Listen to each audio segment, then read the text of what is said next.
In the early dawn of history, nestled on the southwestern edge of Europe, a nation was born: Portugal.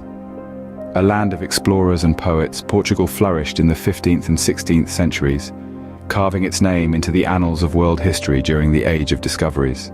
However, the tides of fortune ebbed, and by the 17th century, Portugal found itself under the shadow of the Spanish crown. The year was 1580.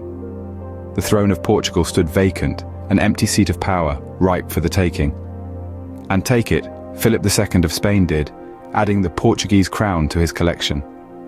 Thus, two great kingdoms, Spain and Portugal, were united under one rule. But this was a union born not out of love, but necessity, and as the years rolled by, it wore thin on the people of Portugal. As the 17th century dawned, the whispers of discontent grew louder, echoing through the halls of power and the streets alike. The spark of rebellion was lit, and in 1640, it burst into flame.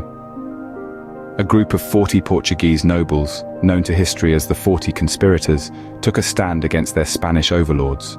Their revolt was a beacon of hope, a call to arms, and the people of Portugal answered. The 40 conspirators were the catalyst, but the fire of rebellion spread far and wide. The Portuguese rallied behind their cause, and their revolt was successful. The Spanish were ousted, and a Portuguese king, João IV, ascended to the throne once more.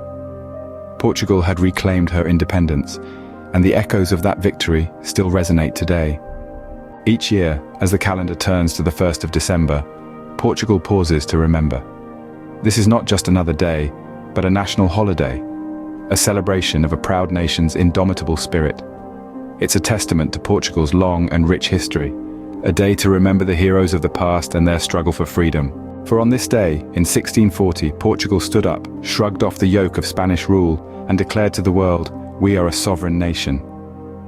The 1st of December is a reminder of that momentous day, a testament to the enduring spirit of the Portuguese people.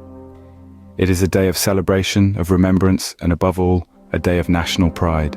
Thus, the story of Portugal's restoration of independence is etched in the hearts of the Portuguese people, and the 1st of December stands as a symbol of that enduring spirit of freedom and independence. The echoes of that distant history reverberate through the ages, a testament to the enduring spirit of a nation that refused to bow down, that chose instead to stand tall.